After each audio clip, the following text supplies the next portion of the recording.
guys, welcome back to my YouTube channel in Rusha's Shots and Vlogs। তো আজকে কিন্তু অনেক সকাল সকাল ঘুম থেকে উঠে বলতে গেলে 6:45টার মধ্যে আমি বাড়ি থেকে বেরিয়ে গিয়েছিলাম আর লঞ্চ ঘাটের সামনে আসছিলাম, কারণ লঞ্চে করে আমাদের ওপারে যেতে হতো, কারণ আজকে ছিল আমার একটা এক্সাম। তো এক্সামের জন্যই কিন্তু আজকে আমি যাচ্ছিলাম। তো দেখো বাইরের যে তোমরা দেখছো না আকাশটা, এতটা সুন্দর লাগছিল, আর গঙ্গার ঘাট একটা হালকা হালকা হাওয়া দিচ্ছিল। তো সকাল সকাল বেরিয়ে পড়েছিলাম। দেন আমরা এখানে লঞ্চটা ধরে লঞ্চে করে যাচ্ছিলাম। তোমরা বলো তো কারা কারা লঞ্চের সামনের সিটে বসতে ভালোবাসো? আমার কিন্তু সামনের সিটে বসতে প্রচণ্ড ভালো লাগে। আর তার মধ্যে না আজকে সকাল থেকে বেরানোর পর থেকেই বৃষ্টি নামতে শুরু করেছিল। তো বৃষ্টিটা এখন একটু থেমেছিল বলে কিন্তু আকাশটা এতটা সুন্দর লাগছিল, হালকা হালকা হাওয়া দিচ্ছিল। আর না তোমরা জাস্ট ভিউটা দেখো, আমার ফ্রন্টে বসে এই ভিউটা কিছুক্ষণের জন্যই হয়তো এনজয় করতে পারবো, বাট সামনে বসে যেতে এতটা ভালো লাগে না।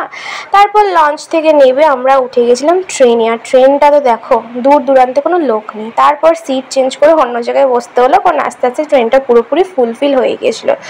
এক্সাম দেওয়ার পর আবার আমি চলে আসলাম স্টেশনে, কারণ ওখান থেকে আমাকে আবার ট্রেন ধরতে হবে, ট্রেন ধরে কিন্তু আমাকে লঞ্চে আসতে হবে। তো দেখো স্টেশন দিয়ে যখন যাচ্ছিলাম সকালটা যতটা ভালো ছিল ওয়েদার, ঠিক আসার সময় ওয়েদার ঠিক ততাধিক খারাপ ছিল। পুরো রোদে না গা ফা পুড়ে যাচ্ছিলো, এতটা পরিমাণে ওখানে রোদ্দুর ছিল।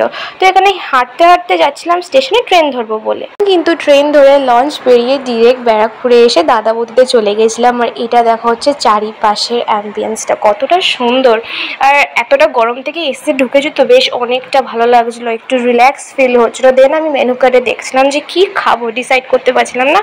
ফাইনালি ঠিক করলাম যে না একটা ফিশ ফ্রাই নেওয়া যাক। সো একটা ডায়মন্ড ফিশ ফ্রাই নিয়েছিলাম, যেটা আমার থেকে 180 রুপিস নিয়েছিলো। আর এখানে দেখো কি সুন্দর ফিশ ফ্রাইটার ভর্তি ভর্তি করে মেয়োনিজ আর কাসুন্দি দিয়ে দিয়েছে। নেক্সট আমরা নিয়েছিলাম নেক্সট অর্ডার দিয়েছিলাম হচ্ছে আমরা mutton biryani, special mutton biryani যেটা আছে সেটা 600 রুপিসের যেটা আছে, আমরা সেটাই এখানে অর্ডার দিয়েছিলাম। আর কলা পাতার মধ্যে এতটা সুন্দরভাবে ওরা বিরিয়ানিটা সার্ভ করে না, এটা একটা আলাদাই একটা খেতে লাগে। কলা পাতা আমরা কারা না ভালোবাসি কলা পাতার মধ্যে খেতে। আর এখানে দেখো মাটনের পিসটা কতটা সুন্দর দিয়েছে, আর সেরকমই কিন্তু জুসি ছিল, প্রচণ্ড জুসি ছিল। মাটনের কোয়ালিটি আর রাইসের কোয়ালিটি নিয়ে কিন্তু কোনো কম্প্রোমাইজ হবে না।